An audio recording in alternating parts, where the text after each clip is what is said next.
भज गोविंद गोविंद गोपाल, भज मुरली मनोहर नंदलाल। आप सभी को जय श्री राधे श्याम। आज हम कार्तिक माहत्म्य का 26वें अध्याय की कथा कहेंगे। सूत जी कहते हैं कि भागीरथ के वंश में शौरदास नाम का एक राजा हुआ, जिसका पुत्र मित्रसेन था। मित्रसेन गुरु वशिष्ठ जी के श्राप से राक्षस हो गया, परंतु गंगा जल के प्रभाव से वह भी भगवान के परम पद को प्राप्त हुआ। ऋषि पूछने लगे कि हे सूत जी, गुरु वशिष्ठ ने किस कारण से श्राप दिया, सो आप कृपा करके विस्तार पूर्वक कहिए। तब सूत जी कहने लगे कि हे ऋषियों, एक समय अति धर्मज्ञ राजा शौरदास कुछ साथियों सहित शिकार खेलने के लिए वन में गया। वहाँ पर अनेक मृगों का शिकार किया। फिर भूख तथा प्यास से दुखित हो राजा नदी के तट पर आया। यहाँ पर उसका पुत्र मित्रसेन नित्य नियम करता था। राजा ने रात्रि वहीं पर ही बिताई। प्रातःकाल होते ही वहाँ से उठकर वह शिकार की तलाश में चल पड़ा। कुछ दूर जाकर राजा ने देखा कि पर्वत की कंदरा में एक व्याघ्र और व्याघ्री मैथुन कर रहे थे। राजा ने उनको देखते ही धनुष पर बाण चढ़ाया और उन पर छोड़ दिया। बाण के लगते ही व्याघ्री घायल होकर वहीं पर गिर पड़ी और फिर थोड़ी देर बाद मर गई तथा व्याघ्र राक्षस रूप धारण कर बड़े क्रोध में आकर कहने लगा कि राजन, तुमने मेरे साथ बड़ा अन्याय किया है, इसका बदला मैं तुमसे अवश्य लूँगा। ऐसा कहकर वह राक्षस अत्यंत दुखित हुआ। फिर राजा ने अपनी नगरी में आकर संपूर्ण वृत्तांत अपने मंत्रियों से कहा। कुछ समय बीतने पर राजा शौरदास ने मुनियों को बुलाकर अश्वमेध यज्ञ किया और गुरु वशिष्ठ जी ने विधि पूर्वक ब्रह्मादि देवताओं को आहुति देकर यज्ञ समाप्त किया। फिर स्नान करने के लिए नदी के तट पर चले गए।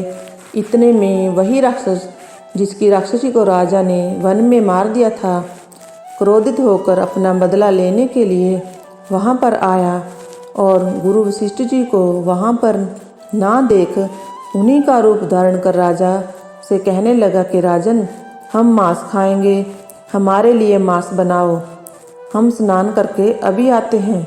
इतना कह वह वहाँ से चला गया। फिर उसी राक्षस ने रसोइये का रूप धारण कर राजा को मनुष्य का मांस पका कर दिया। जब वास्तविक गुरु वशिष्ठ जी स्नान करके वापस आए तो राजा ने सोने के थाल में सजा हुआ मांस मिश्रित भोजन उनके आगे परोस दिया। तब गुरु जी ने ज्ञान दृष्टि से मनुष्य के मांस का भोजन जान लिया और क्रोध युक्त होकर राजा को श्राप दिया कि हे राजन, तुमने हमको मनुष्य का मांस खिलाने की चेष्टा की और राक्षसों का भोजन दिया, सो तुम भी राक्षस हो जाओ।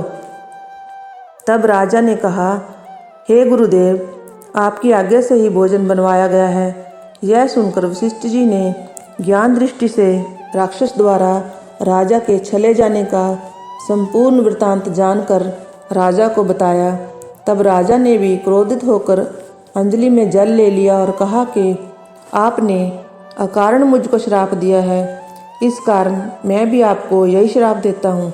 जब राजा श्राप देने के लिए तैयार हुआ तो उसकी रानी दमयंती कहने लगी, आप क्षत्रिय के पुत्र हैं, क्रोध को त्याग दें।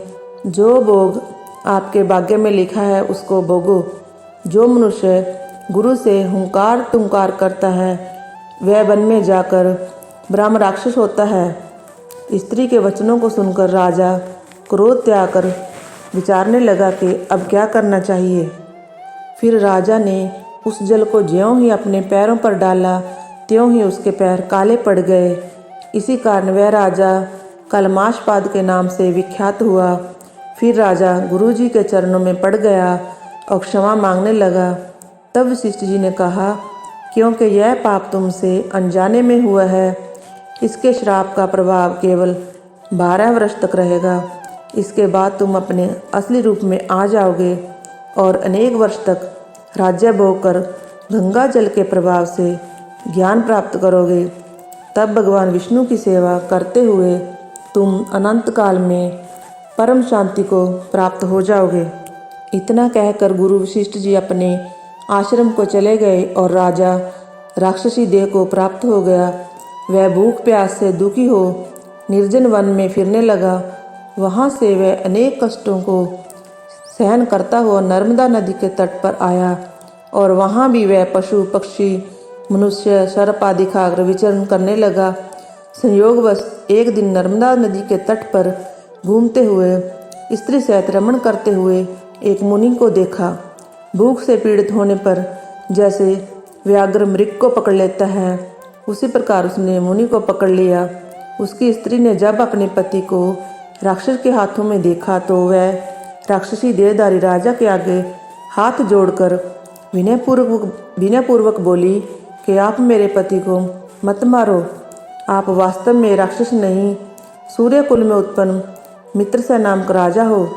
मेरा पुत्र अभी बालक है, मैं बिना पति के इस वन में कैसे निर्वाह करूंगी। तुम मेरे पति को प्राण दान दे दो। प्राण दान के समान अन्य कोई दान नहीं है।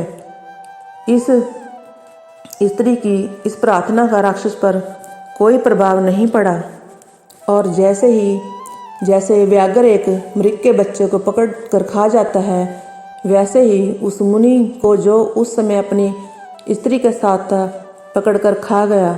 तब मुनि की स्त्री ने उसे श्राप दिया कि तुमने मेरे पति को मारा है, तुम भी मृत्यु को प्राप्त हो जाओगे और पुनः राक्षस देह धारण करोगे।